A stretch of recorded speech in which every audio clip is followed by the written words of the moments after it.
Ahora, ¿Qué tal? gracias.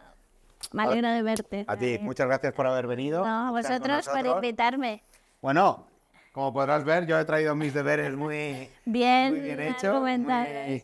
El libro no viene con POSIT, por si alguien tiene dudas. He sido yo como he ido poniendo, ¿vale? Sí, sí. Y te he de decir que me ha parecido un libro muy interesante. Tuve el privilegio de leerlo el primero, me gustó mucho. Muy bien. Pero este me parece que has tocado una serie de...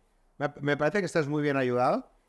Siempre, Como yo hay siempre. gente con Sí. comentarios muy interesantes y me parece que tocas todas las grandes dudas que podemos tener todos sobre la Vale. inteligencia artificial, con lo cual te felicito. Es un libro muy ameno, muy fácil Sí, de de leer. leer y me ha parecido muy interesante. Bueno, preséntate. ¿Quién es Aurea? ¿Qué eres? ¿Qué haces? Solo tenemos 2 horas, con lo cual mira de acortar un poquito tu parte. No, yo soy, bueno, ya nos conocemos contigo, David, pero bueno, yo sabes que me he dedicado los últimos 20 años a la innovación. Esta es mi experiencia, ¿no? Entonces, ahora mismo profesionalmente, pues me dedico a las industrias culturales y creativas, trabajo para el Instituto Europeo de Tecnología, pero como bien sabes, pues me gusta escribir. Y entonces hoy estoy aquí como autora del libro Antes muerta que sin ella. Qué bueno. ¿Qué te llevó a escribir el libro?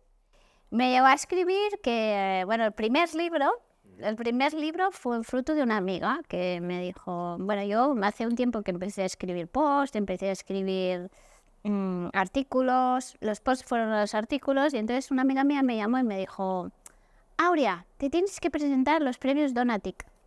Y digo yo. Entonces llamó a una segunda amiga que no sé si estaban compinchadas o no. Y dije, ostras, si ya te lo dicen 2 personas, pues quizás que lo hagas, ¿no? Y entonces un sábado me dediqué a recopilar todo lo que había escrito para darle forma Y dije, esto es un libro, Qué bueno. esto es un libro. Y así nació el primero. Y el segundo nació porque el primero lo publiqué en noviembre del 2022 y salió al ChatGPT y digo, me cachis en la mano.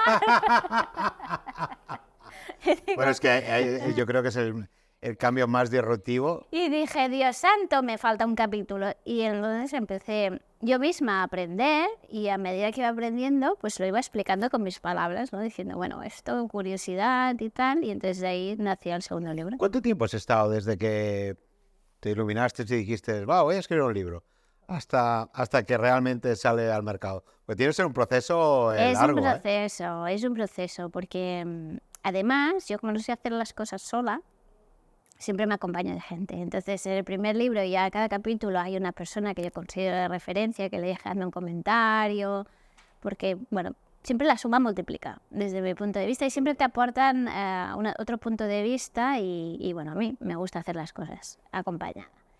Y en el segundo libro pensé, claro, el proceso este de que tú le pides a la gente que escriba, la gente escribe, los tienes que perseguir, después hazme la bio, después no sé qué, es laborioso. Y dije, bueno, voy a hacerlo con el ChatGPT. Entonces cogí cada capítulo y le pedí al ChatGPT que me diera su feedback. ¿Qué pasó? Que era tan artificial que digo, esto es infumable. Entonces solo he dejado en 2 capítulos la intervención del ChatGPT, que uno es que le pedí que me hiciera una lista de las 10 primeras mujeres. Esto lo tengo aquí para comentar. Exacto. Súper interesante. Sí. No, lo puedes explicar porque es una de las cosas que me ha parecido increíble. O sea, tú pides que te haga una lista de las 10 mujeres más representativas y tal, y te hace una lista con 3 hombres. No, con 3 o 4 hombres, creo recordar, ¿no? Sí, entonces me da un feedback de 10 personas, entonces miré la primera y dije, bueno, Universidad de Stanford, ahora no me acuerdo, el MIT, pensé, bueno, sí, comprobé, o sea, fui comprobando una por una la lista que me había dado y resulta que a la tercera o la cuarta el nombre digo, uy, qué raro. Sí, brutal. Y miro y digo, pero si es un hombre, es un hombre. Es decir, la inteligencia artificial estaba alucinando, porque en el fondo estas inteligencias artificiales generativas no piensan, no saben lo que te están diciendo, simplemente cortan y pegan información que más o menos se puede aparecer en un lenguaje natural verosímil, pero no saben qué te están diciendo.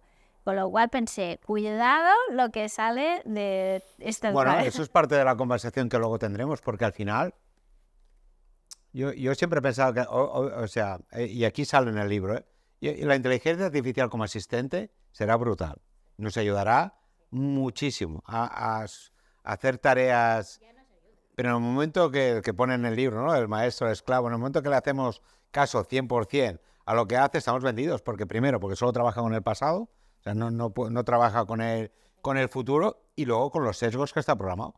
Que es el gran riesgo que yo siempre he visto, que al final nosotros no sabemos quién hay detrás de lo que ha programado. Y nos estamos creyendo ciegamente, y igual el criterio puede ser desde criterios altamente tóxicos o criterios muy masculinizados o falta de enriquecimiento, y esto no lo tenemos controlado.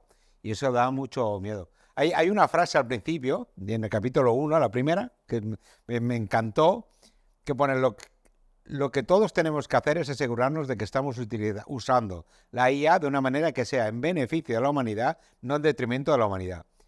Y eso es simple, llano, pero es uno de los grandes problemas que tenemos.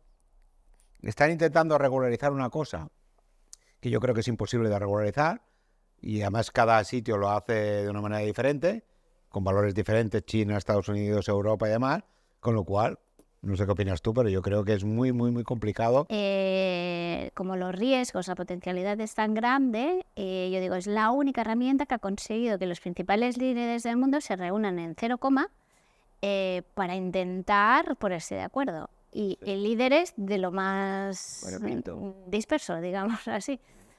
Esto acabará como Internet, habrá un estándar, teóricamente, o debería acabar como los estándares de Internet, ¿no? Una especie de acuerdo que ya han puesto las bases, que es el acuerdo este de Hiroshima, para decir, bueno, hay que haber un marco en el que todos más o menos nos ponemos de acuerdo para qué se utiliza esto, para qué no y tal. Pero bueno, esto es como la bomba nuclear, o la energía nuclear, ¿no? Es decir, si la utilizas para generar energía, pues muy bien, controlada, etcétera, etcétera, pero hay gente que la utiliza para otras cosas. Sí.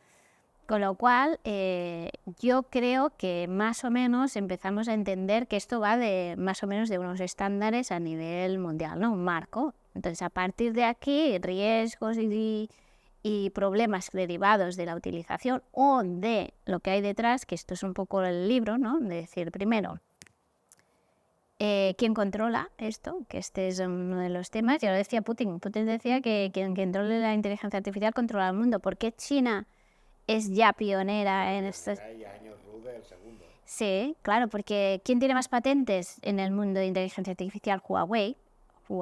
¿Quién tiene más publicaciones en inteligencia artificial a nivel científico en el mundo? China. Es decir, han visto que esta es una herramienta que va a potenciar claramente su economía. Con lo cual, están tirando adelante para evolucionar todas las aplicaciones de la inteligencia artificial a todos los niveles.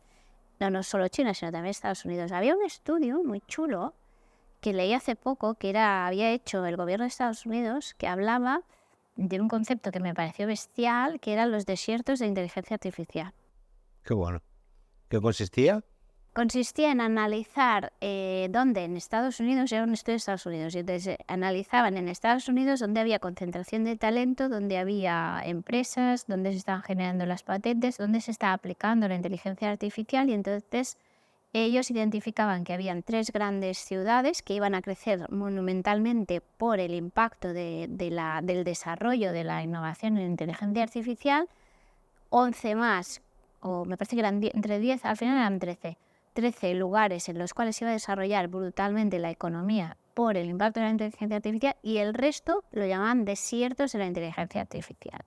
Entonces, la conclusión del estudio era cuidado, porque esto en el Silicon Valley nos vamos a reír de él. O sea, van a ser concentraciones al entorno de donde exista este tipo de conocimiento bestiales, y el resto serán desiertos. Y este concepto me llamó. Y entonces es un poco el libro, es decir, cuidado, porque es tan tremendo el cambio que vamos a tener, que si lo aplicamos como personas habrá una brecha muy grande. Mira, hay un punto, mira, ahora lo estaba buscando.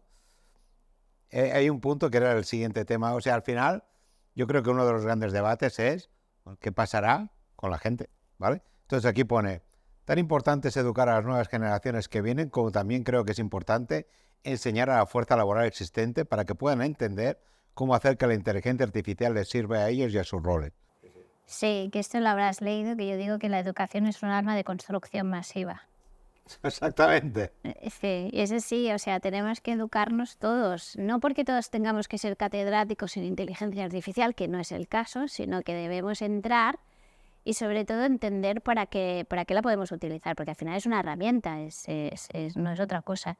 Se nota, se nota. Entonces, uno de los informes habla de que cómo hay que cambiar sistemas educativos, ¿no? Para adaptarse a esta nueva, bueno, a esta nueva era, ¿no?